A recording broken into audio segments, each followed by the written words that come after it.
தூர தேசத்துல ஒரு இளைஞன் இருந்தான். அவனோட பேரு தான் மாதவன். அவன் தனக்குத்தானே வாக்குறுதி கொடுத்துக்கிட்டான்.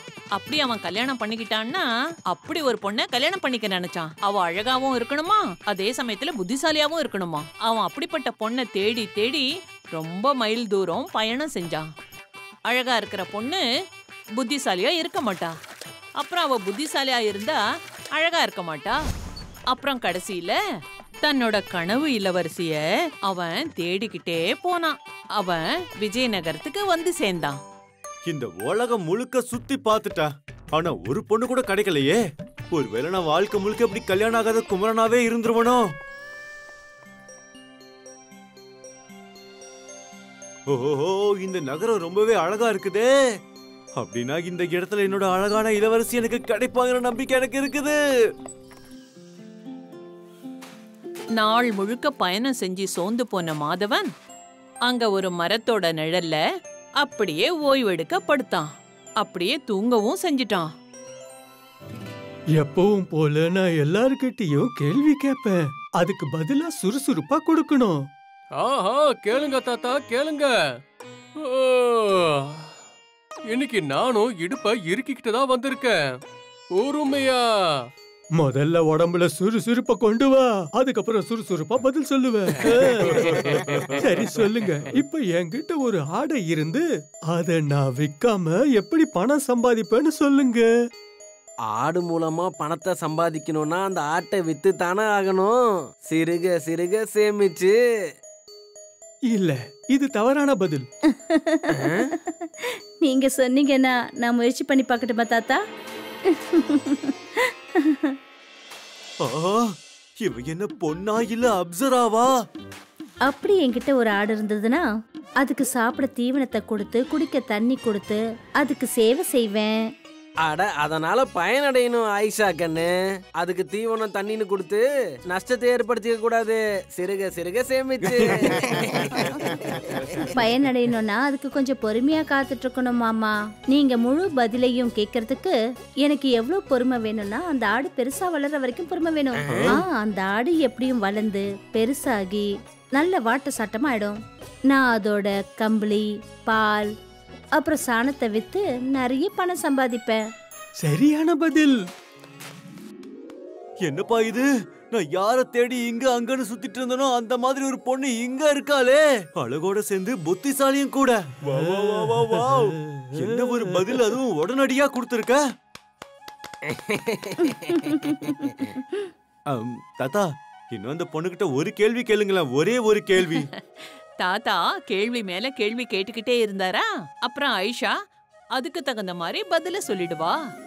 அப்புறம் இந்த மாதிரி மாதவனோட அழகான புத்திசாலியான பெண் தேடுதல் நிறைவடைந்தது.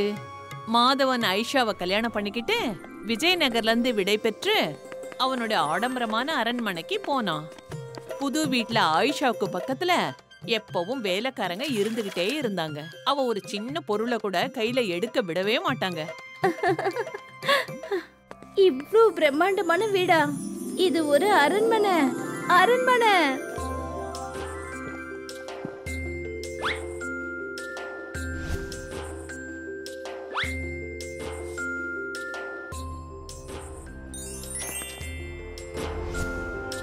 எந்த ஆயிஷா கிராமம் முழுக்க நல்லா சுத்தி வருவாளோ, இப்ப அவ ஒரு நாள்ல 2 அடி கூட எடுத்து வைக்க மாட்டேங்கிறா. மொத்தமா சேர்த்து ஆயிஷாவுக்கு இந்த புதுவிதமான உபசரிப்பு அவளுக்கு ரொம்ப நல்லா இருந்தது.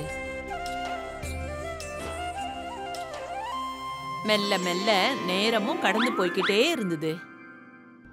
அப்புறம் உடம்புக்கு தேவைக்கு அதிகமான ஓய்வு கிடைச்சதுனால ஆயிஷாவோட உடம்புல ஒவ்வொரு பகுதியும் ஒவ்வொன்னா அவளால வேலை செய்ய முடியாம போயிடுச்சு. ஆயிஷாவை பாக்குறதுக்காக மாதவன் பல வைத்தியர்களை, அக்கீம் என்ற வைத்தியரை கூப்பிட்டாங்க. ஆனா எந்த ஒரு மருந்தும் ஆயிஷாவுக்கு சரிப்படுத்தவே முடியல. மெல்ல மெல்ல ஆயிஷாவுக்கு உடம்பு சரியில்லாத விஷயம் பறந்து பறந்து அவளோட கிராமமான விஜயநகரம் வரைக்கும் போய் சேர்ந்தது. நான் அவளை குணமாக்குவேன். நான் புறப்படுறேன். நான் போய் என்னோட பழைய ஆயிஷா கண்ணை குணமாக்கிட்டு வரேன். தாத்தா சொன்ன வார்த்தையை கேட்டு கிராமத்து ஜனங்க குழப்பமாயிட்டாங்க. எந்த பொண்ண அக்கிம் வைத்தியரால குணப்படுத்த முடியலையோ அவளை தாத்தா எப்படி குணப்படுத்த முடியும்? தாத்தா அப்புறம் அங்கிருந்து நேரா புறப்பட்டு மாதவனோட அரண்மனைக்கு வந்து சேர்ந்தாரு. தாத்தா நீங்களா? நான் வந்துட்டேன். இனிமே நீ எதுக்கும் கவலைப்படாத ஆயிஷா கண்ணு. உன்னை நான் குணமாக்கிட்டு தான் இங்கேருந்தே போவேன். நீங்க இங்க வந்ததுக்கு உங்களுக்கு என்னோட நன்றிகள் ஐயா. நீங்க என்ன சொல்றீங்களோ அதே மாதிரி செஞ்சிடலாம். நீங்க எங்க ஆயிஷாவை குணப்படுத்தினா போதுங்க ஐயா. கண்டிப்பா.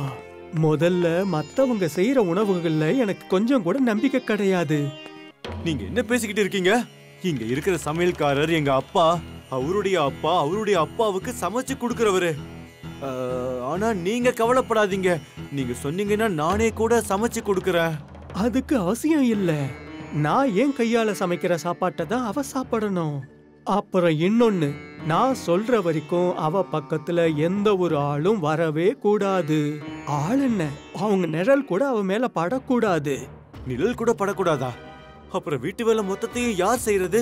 எல்லாத்தையும் ஆயிஷா பண்ணுவா. வேலைக்காரங்க இருந்தாலும் சரி இல்லைனாலும் சரி. நீ இந்த வீட்டை கண்ணாடி மாதிரி பளபளன்னு ஆக்கி காட்டணும். ஆனா ஊனான்னா நான் இந்த இடத்த விட்டே போயிடுவேன். வேண்டாம் தாத்தா, நீங்க போயிடாதீங்க. நீங்க என்ன சொல்றீங்களோ அந்த மாதிரி செய்யறதுக்கு நான் தயாரா இருக்கேன். மறுநாள்ல இருந்து தாத்தா எப்படி சொல்றாரோ அந்த மாதிரி ஆயிஷாவோட மொத்த ரொட்டீனும் சேஞ்ச் ஆயிடுச்சு. தாத்தா சமைச்சு மேல் மாடியில கொண்டு போய் வச்சுட்டு வந்துருவாரு. அங்க ஆயிஷாவுக்கு படிக்கட்டு ஏறி போக வேண்டியதா இருக்கும். அதோட சொன்ன நிபந்தனைப்படி ஆயிஷா மத்தவங்க உதவியோட இல்லாம வீட்டை பளபளன்னு வச்சுக்க ரொம்ப உழைக்க ஆரம்பிச்சிட்டா. இப்ப வேலை செய்ய ஆரம்பிச்சா ஆயிஷாவோட உடம்புல இருக்கிற எலும்பு சோம்பேறித்தனம்ன்ற துரு போய் தானே ஆகணும். ஆயிஷாவோட சோம்பேறித்தனம் போன உடனே சூரியன் மறையிற அந்த நாளோட குணமாயிட்ட மாதிரி அந்த நாளை உணர ஆரம்பிச்சா. ஆயிஷாவோட அதே சுறுசுறுப்பு திரும்பவும் வந்துடுச்சு. ஆனா அவளோட மூளை பழையபடி சுறுசுறுப்பா மாறிடுச்சா இல்லையான்னு சோதிக்கிற சமயம் இப்ப பாக்கி இருந்தது.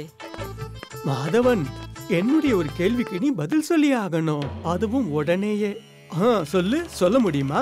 கண்டிப்பா கண்டிப்பா. அப்ப சொல்லு மாதவன்.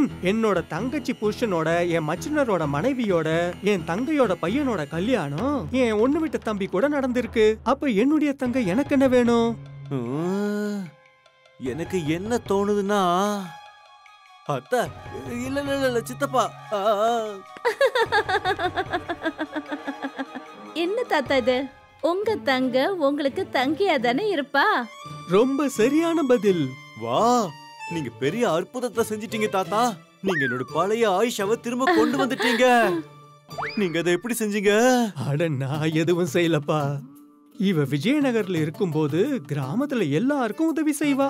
நாள் முழுக்க அந்த நகரத்துல இந்த மூலை இல்லனா அந்த மூலைன்னு சொல்றதுக்கு என்ன சுறுசுறுப்பா சுத்தி வந்துகிட்டே இருப்பா. தன்னோட புத்திசாலித்தனத்தை வச்சு நல்ல அறிவுரைகள் எல்லாம் சொல்லிக்கிட்டு இருப்பா.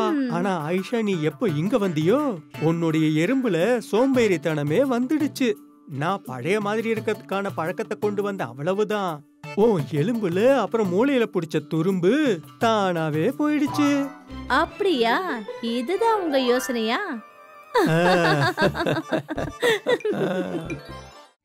If you like this video, subscribe to our channel Murthy Media.